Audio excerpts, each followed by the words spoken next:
오늘 우리에게 주신 하나님 말씀은 히브리서 11장입니다. 히브리서 11장 5절에서 6절 신약성경 364쪽입니다.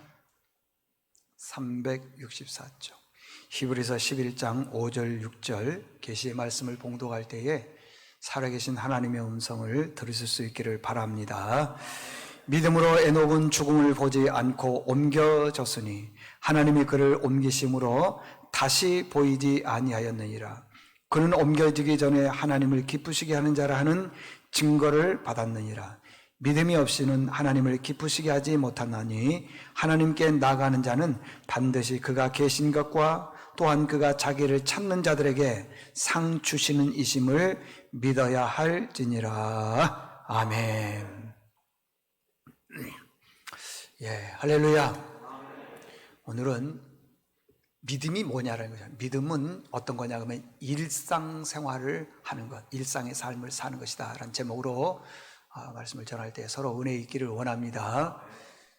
지난 시간에 이게 믿음이 이렇게 쭉 성장을 하려면 어떻게 해야 되느냐, 모델이 백부장이었습니다. 백부장은 믿음이 이렇게 쭉 성장을 했는데 세 가지 조건을 가지고 성장했다 그랬어요. 첫째는 태도가 좋았다. 태도는 뭐냐면은 말씀을 받아들이는 자세. 여러분, 말씀을 받아들이는 자세가 좋으면은요, 믿음은 성장하게 돼 있어요.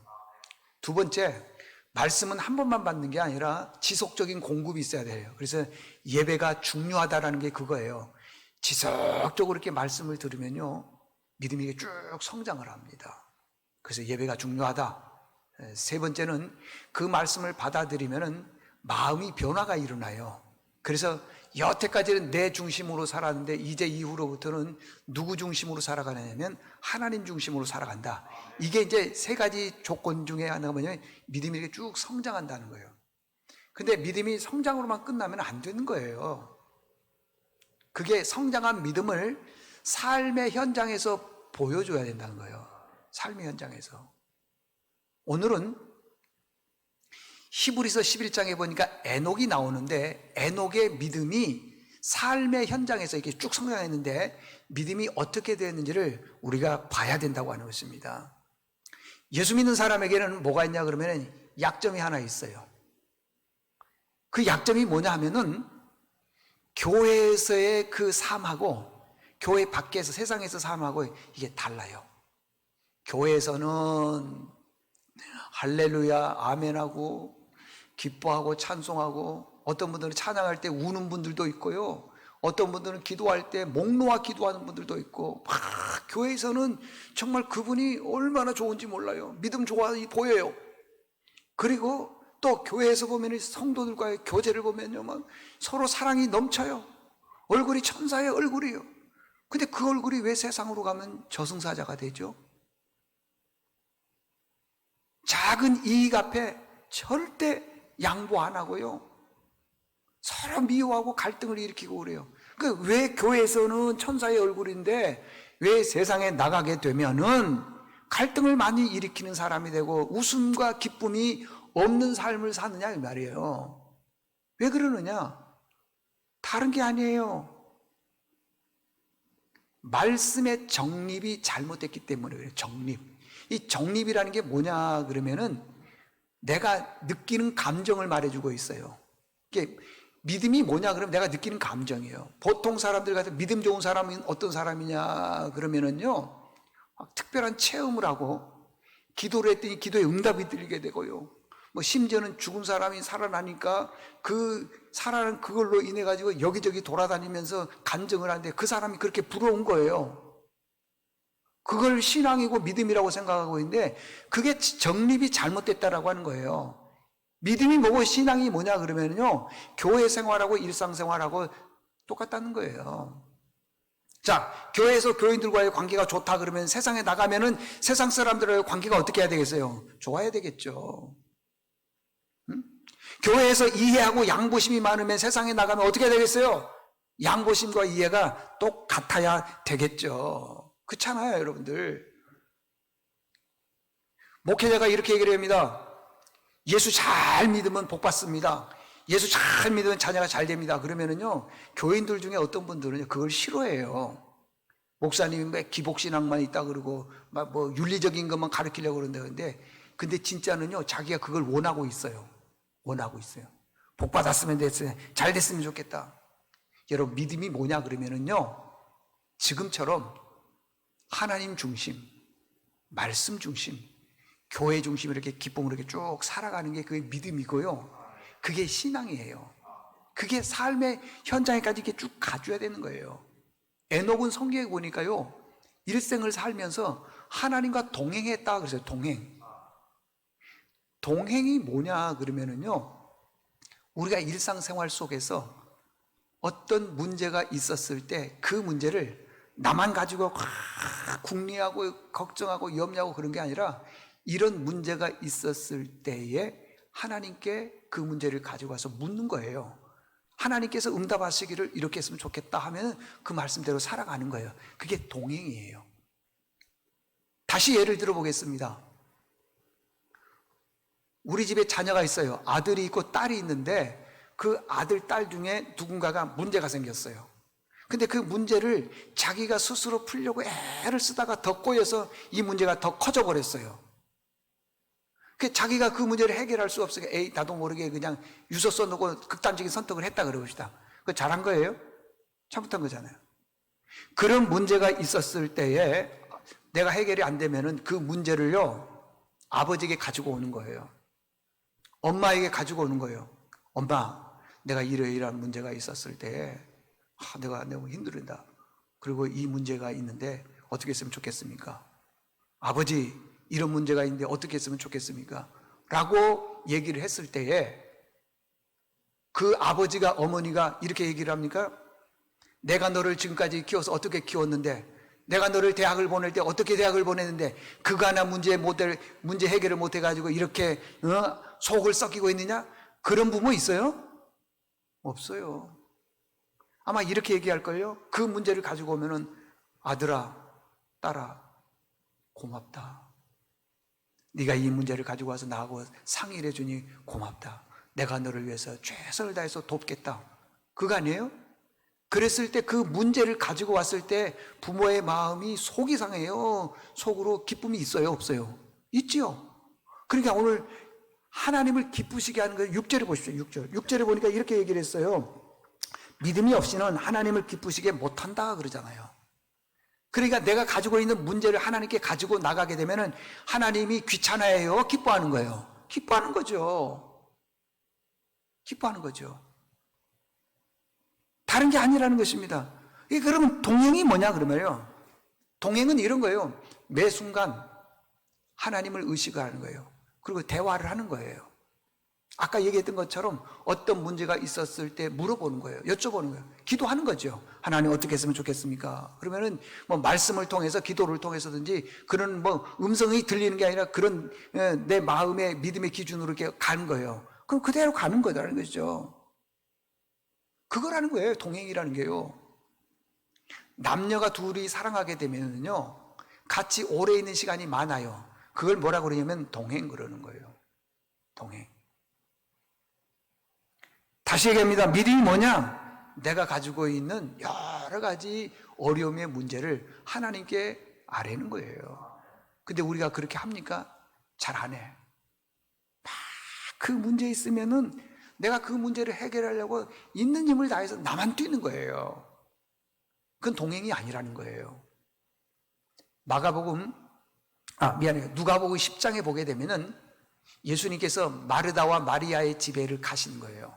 가니까 이 동행이 딱 갈라진 거예요.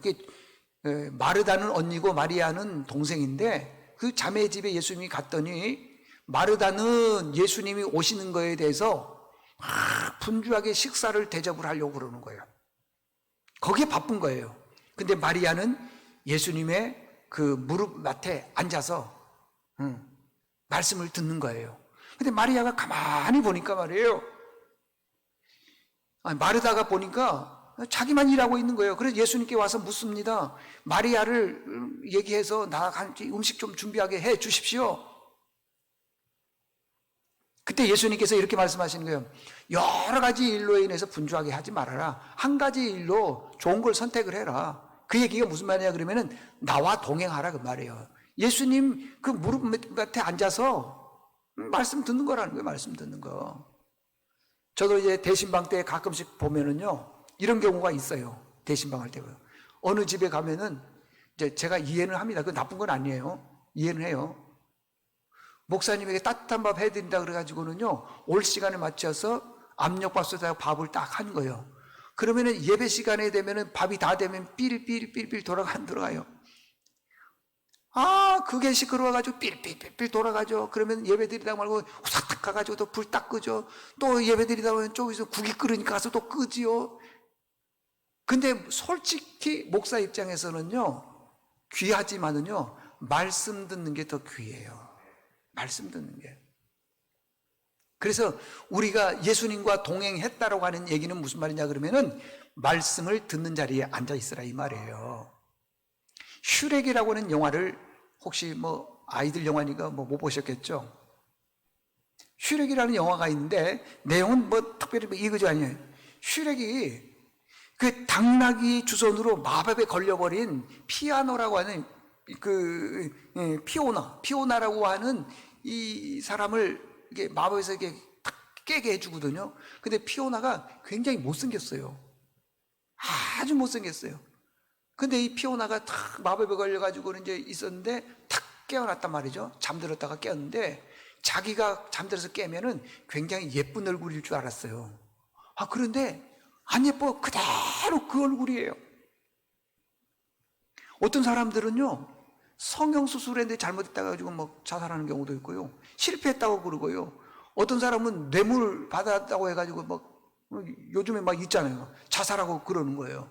여러분, 뇌물 받으면 안 되지만은요, 예를 들어서 잘못해서 뇌물을 받았다 그러고 봅시다. 그러면요, 죄값 치르고 다시 일상의 삶을 열심히 사는 게 그게 뭐냐, 그 믿음이라는 거예요. 유서 쓰고 끝내는 게 그 믿음이 아니라는 거예요. 예수 믿는 사람이 실패할 수 있어요, 없어요? 좌절할 수 있어요, 없어요? 아파요, 안 아파요? 그러면 다 숟갈락했네요, 그러면은? 아니, 믿음 제일 좋은 사람 중에 솔직히 말해서 여기 누가 있어요? 다 믿음 좋지만 그래도 목사보다는 못하잖아요. 그러니까 목사는 새벽 기도하고 예배하고 그 성도를 넓은 마음으로 이해해주고 아량해주고 그러잖아요. 근데 모든 목사님들이 교회가 다 부흥을 해요? 그럼 부흥 안 하면 그러면 뭐 자살하겠네? 이 슈렉에서 보면요, 피오나라고 하는 이 사람은요, 마법에서 깼는데도 그 얼굴 그대로예요. 그럼에도 불구하고 이 피오나는 열심히 살아가고 있어요. 열심히. 그걸 일상생활이라 그래요. 예수 믿는 사람이 어렵거나 곤란당하거나 실패하거나 좌절해도요, 그 자리에서 열심히 살아가는 거예요. 그게 뭐냐? 믿음. 아멘? 그게 기도라는 것입니다. 이스라엘 지역에 가면은 그 이스라엘 지역의 사해 바다 옆에 보면 쿰란 지역이 있어요. 저도 몇 번 갔다 왔는데 이 쿰란 지역은 뭐가 유명하냐면 동굴로 유명해요. 굴이 많아요. 그렇게. 근데 그 주변에서 양을 키우는 사람들이 있어요. 그 소년들이 양을 이렇게 키우는데 저녁 때가 되면은 그 양들을 다 몰아서 집에 이제 데리고 가는데 목동이 보니까 양이 한 마리가 없는 거예요. 그래서 여기저기 뒤지다가 늦은 시간까지 동굴을 다 뒤졌는데 보니까 동굴 안으로 들어가 봤더니 세상에 구약 성경의 사본이 거기 있는 거예요. 그래서 그 사본을 쿰란서적이라 그럽니다. 사본이라 그래요. 이걸 가지고 와서 고고학자들에게 주는 거예요. 그 두루마리 성경이 있어요. 사본을 준 거예요. 이 고고학자들이 이 사본을 보고 나서 깜짝 놀란 거예요. 이렇게 귀한 게 있느냐. 자기네들이 아무리 찾아도 못 찾았는데 이 양치기 소년이 찾았거든요. 그러니까 양치기 소년들에게 이렇게 얘기를 하는 거예요. 너희들이 고고하게 이 서적들을 찾아오게 되면은 내가 한 점당 얼마씩을 주겠다. 그랬더니 그때부터 양치기 소년들이요, 서적을 아니면은 뭐 어떤 그 고전들을 이렇게 찾게 되면 다 찢어버려요. 그리고 깨요. 왜 그러게요? 한 점당 얼마 준다 그러니까 더 많이 받으려고 그러더라는 거예요. 한 가지 더 있어요. 1970년대 베트남에서는요, 뭐가 제일 문제냐면 쥐가 문제예요. 쥐. 1970년대 베트남은 살기가 어려워했어요. 근데 사람이 먹는 식량을 쥐가 다 먹어버리거든요. 그러니까 정부에서 고민하다가 대책을 발표를 했어요. 쥐 꼬리를 잘라오면은 하나당 얼마씩 주겠다. 그러니까 이제 모든 사람들이 다 쥐를 잡을 거 아니겠어요? 쥐가 많아지겠어요? 없어지겠어요? 근데 쥐가 더 많아졌어. 왜 그런 줄 아세요? 이제는 돈을 벌 작정으로 쥐를 대량으로 사육을 하는 거예요. 쥐가 또 번식력이 얼마나 강해요? 이게 무슨 말이냐 그러면은 믿음하고 일상의 삶하고 이게 좀 다르더라는 거예요. 다르더라는 거예요. 믿음은 뭐냐? 그냥 일상의 삶을 사는 거라는 것입니다. 사도 바울이 그렇게 능력 있게 살았던 이유가 뭐냐 그러면은 일상의 삶하고 믿음하고 같았다는 거예요. 갈라디아서 1장 10절을 보니까 이제 내가 사람들에게 좋게 하랴. 사람들에게 좋게 하냐 이 말이야. 하나님께 좋게 하랴. 사람들을 기쁘게 할 거냐 하나님을 기쁘게 할 거냐. 만약에 사람들을 좋게 하고 사람들을 기쁘게 한다면 그리스도의 종이 아니다 그랬어요. 제가 자주는 못 가지만은 가끔씩 운동을 합니다. 근데 1년에 한 번 12월 정도 되면 이제 총회가 있어요. 근데 거기를 안 가면은요 욕 먹어요. 그래서 이제 제가 가지요. 가면은 예수 안 믿는 사람들이 90%고 예수 믿는 사람들이 10%예요. 거기 가면은 뭐 식사 자리에 안 믿는 사람들이니까 그것도 올라오고 그것도 올라오고 아시죠? 뭐 나중에는 뭐 인사불성이 되는 거예요. 근데 가끔씩 장난기에 있는 어떤 분들이 술 한 잔 따라가지고 저한테 와요. 목사님, 한 잔 드실래요? 그렇게 해요. 그러면 그 사람을 기쁘게 하려면 내가 먹어야 돼요? 안 먹어야 돼요? 이게 사람을 기쁘게 하랴, 사람에게 기쁨을 구하랴, 그러면 그리스도의 종이 아니다. 그러면 이게 무슨 말이냐? 그러면은 교회에서 지키는 그것과 밖에서 지키는 것이 같아야 된다. 그걸 말해 주세요.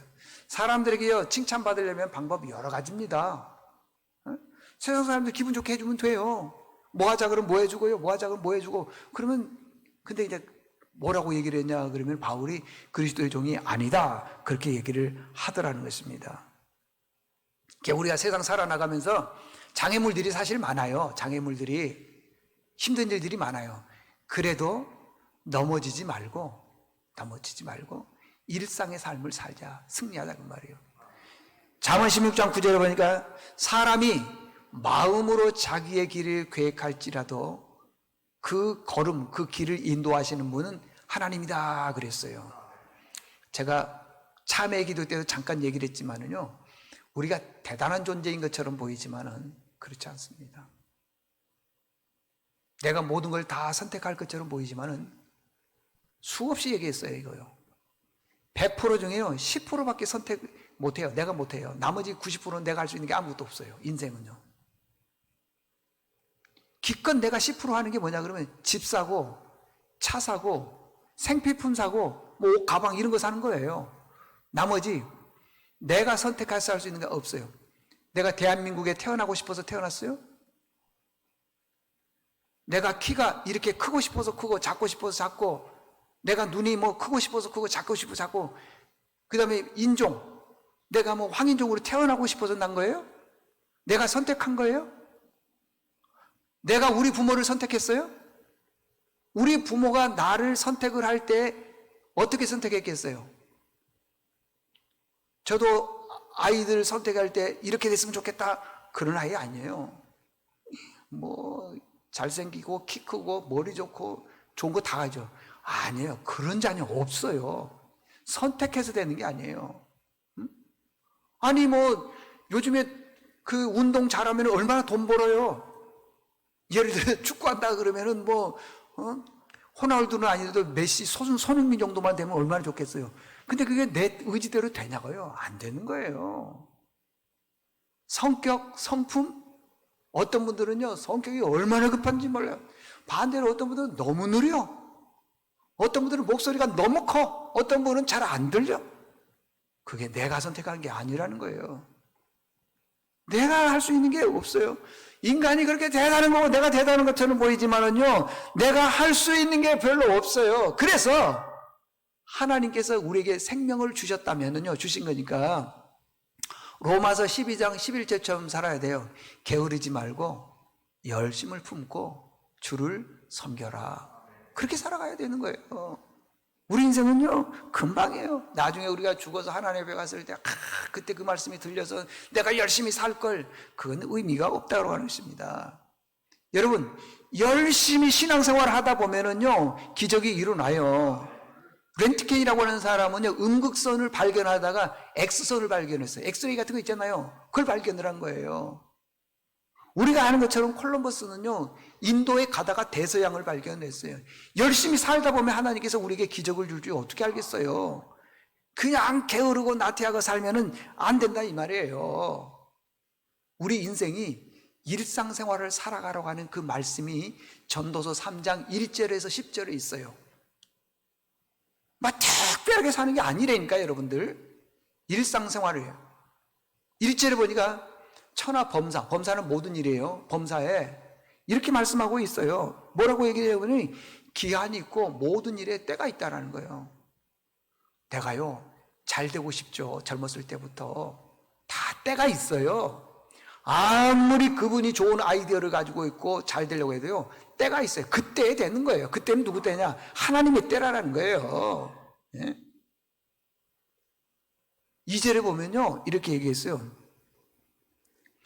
날 때가 있으면은 죽을 때가 있고요. 심을 때가 있으면 심은 것을 나중에 어떻게 한다고요? 뽑을 때가 있다라는 것입니다. 뽑을 때가 있어요. 그리고 울 때가 있으면 또 무슨 때가 있어요? 웃을 때가 있죠. 슬퍼할 때가 있으면은 나중에는 춤출 때가 있다라는 것입니다. 옷이 있습니다. 이 옷을 찢을 때가 있다면요, 찢은 것을 꿰맬 때가 있다라는 거예요. 또 있죠. 잠잘 때가 있으면 말할 때가 있고요. 전쟁할 때가 있으면 평화할 때가 있다. 모든 게 다 때가 있다고 하는 것입니다. 인생은 모든 만사에 때가 있는 거예요. 내가 젊었을 때보다 그렇게 잘 되려고 애를 써도요, 안 되는 경우도 있고. 어떤 분, 그런 분 봤어요.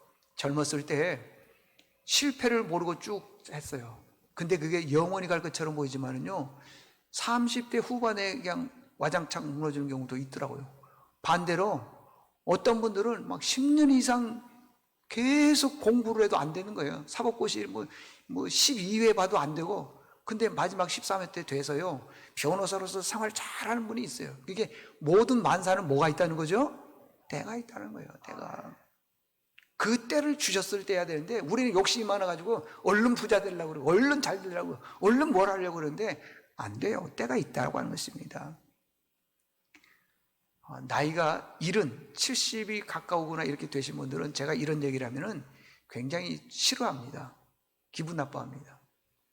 여러분, 70이 되면은요, 하나님 앞에 갈 날이 이제 얼마 남지를 않았어요. 좀 슬프죠. 우리는 이 땅에서 영원히 사는 게 아니라니까요, 여러분들. 다 갈 때가 있어요. 인생을 두루마리로 비유를 합니다. 두루마리 그 화장지 있죠. 화장지가 이렇게 있는데, 처음에 화장지를 쓸 때는 아무리 이렇게 써도 닳지를 않아요. 근데 거의 다 써서 이렇게 한 바퀴 돌리면 다 쓴 것 같으면 금방 이게 닳아지는 거예요. 그걸 인생이라는 거예요. 그리고 인생을 킬로미터라 그래요. 킬로미터. 저도 이렇게 뒤를 돌아서 회상을 해보니까요, 10대, 20대 때는 진짜 세월이 안 가는 것 같아. 참 세월이 안 가는 것 같아요. 10대는 인생이 10km로 간대요. 느릿하게 가는 것처럼 보이죠. 30대는 30km, 40대는 40km. 근데 여기 우디한 사거리에요, 이게 어린이 보호구역이라고 해가지고 30km 이상 가면은 걸려요. 카메라도 있어요. 그런데 거기를 80km로 갔다 그래봐요. 어떻게 되죠? 콜라죠. 나이가 80이면 세월이 그렇게 잘 가. 잘 가. 이 코로나 확진으로 인해서 힘들다 그럴 때가 2월 초였어요. 2월 초, 1월 말에서. 그런데 지금 12월에 1년 금방 가버려. 눈 깜짝할 사이 가버린 거예요. 젊은 사람들은 별로 몰라. 왜? 키로가 뭐 10kg, 20kg니까. 근데 연세가 드시면 드실수록 이게 더 빠른 것 같아. 그래서요, 게으르지 말고 열심을 품고 주를 섬겨라, 이 얘기는 연세 드시면은요 못한다는 거예요. 우리 뇌가 기억력이라고 하는 그 방이 있는데 기억력이 죽어가요. 다 죽어가요. 그게 이제 많이 죽어가면 이제 치매도 오고 그러는 거예요. 여러분들 30대가 넘어가게 되면은 이제는 기억력이 점점 죽어가는 거예요. 그래서 10대, 20대 때는 굉장히 기억력이 좋아서 금방 외워요. 근데 80대는요, 똑같은 성경 구절도 못 외워. 1년 내내 가도 한 구절도 못 외워. 왜? 기억력이 죽어버리기 때문에. 젊었을 때 봉사를 해야 된다니까, 여러분들.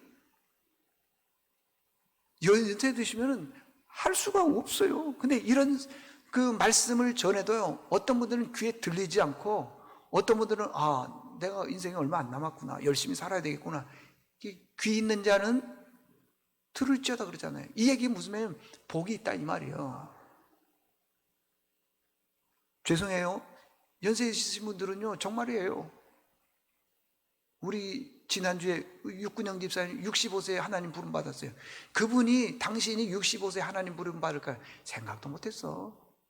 우리 인생은 그런 거라는 것입니다. 그래서 주어진 시간 있을 때 우리가 열심히 살아가야 돼요. 아멘. 서로 사랑하면서 살아가야 되는 거예요. 막 미워할 왜 그래요? 에? 그럴 필요 없어. 꼭 기억해야 됩니다, 여러분들. 열왕기하 6장에 보면은 아람 나라가 이스라엘을 쳐들어왔어요. 그래가지고 예루살렘 성을 그냥 이렇게 둘러쌌는데 그 군대가 막 몇 겹으로 둘러쌌나 봐요. 지금을 보면 우디안이 있는데 이 주변을 갖다가 그 군인들이 그냥 몇 겹으로 둘러싸서 이제 포위해서 멸망시키려고 그러죠. 근데 엘리사의 사환이 그걸 본 거예요. 보니까 막 주변에 군인들이 많거든요. 그래서 엘리사에게 쫓아가 가지고 이렇게 얘기해요. 내 주여 어찌하오리까 그랬어요. 그 말은 죽었습니다 그 말이에요. 그때에 엘리사가 사환에게 이렇게 얘기하는 거예요. 하나님, 저 사환의 눈을 열어주십시오. 그러면 저 하늘나라의 천군 천사가 불말과 불병거로 나를 어떻게 지키는지 볼 겁니다. 이게 내 주여 어찌하오리까 이 말은 무슨 말이냐, 두려워서 떨어서 그냥 죽는다 그 말이에요. 그런데 그 영의 눈을 딱 떴더니 진짜 막 불말과 불병거로 엘리사를 이렇게 탁 지키고 있는 게 보이거든요. 보여요. 이 이야기는 무슨 말이냐 그러면요, 지금 코로나19가 뭐 창궐하니까 뭐 확진자가 뭐 1000명 가까워진다, 이게 막 부정적으로 퍼지니까 곧 내가 뭐 죽을 것처럼 보이는 거예요. 뭐 어떤 감독은 뭐 그냥 어디에서 걸려서 죽었더라 그러니까 더 막 이게 다가오는 거예요. 여러분들, 불말과 불병거가 하나님이 지켜주신다니까. 지켜주셔요.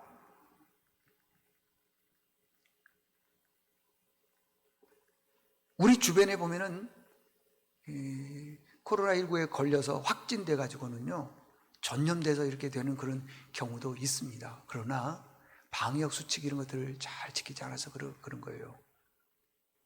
참 좀 안타까운 건, 이렇게 코로나19가 이게 막 확산이 되면은 제일 먼저 손보는 게 교회예요. 아니, 교인들끼리 얘기하는 거예요. 나를 보는 거예요, 나를. 교회 가면은 코로나에 걸 거라고 이렇게 생각을 해서 위축이 돼가지고 교회를 안 오는 거예요. 그러면서도요, 제가 어제 그 결혼식장에 갔는데 너무 다르더라고요. 50명만 된다 그래서 봤더니 결혼식장 안에는 의자만 50개 있어요. 근데 밖에는요 수백 명이 운집해 있어요. 그러다 아무 문제가 안 되는 거예요. 근데 교회는 20명만 예배를 드려라. 그러니까 우리 예수 믿는 사람들이요, 주님을 믿는다고 하지만은 이 코로나19가 이게 딱 걸리면은요, 꼭 내가 걸려서 죽을 것처럼 해가지고 안 와, 교회를. 그러면서 본인들은 버스도 타고 다니고, 뭐 어디 갈 때 다 가고, 식당 다 가고, 교회가 제가 보기에는 훨씬 안잖아요. 여기 예배 딱 드리고 그냥 가시잖아요, 다. 교제하는 것도 없고, 식사도 안 하고 그러잖아요. 그런데 식당에 가면 다 밥 먹죠. 제일 위험한 사람이요, 택시 운전하시는 분하고 버스 기사예요. 누가 탄 줄 알겠어요? 근데 하나님이 지켜주시잖아요. 그러면서 우리 너무 두려워하지 말자 이 말이에요. 자, 결론입니다. 믿음이 뭐냐 그러면은요, 지금 여기서 아멘 했던 일상의 삶이 삶의 현장에 나가서 코로나 걸린 사람이 뭐 예를 들어서 있다 봅시다. 안 걸릴 줄 믿습니다 하면서 내가 방역 잘하고 일해야 된다 이 말이에요. 네? 그게 교회 안에서의 믿음하고 일상의 삶의 믿음하고 틀려야 된다? 같아야 된다? 같아야 된다.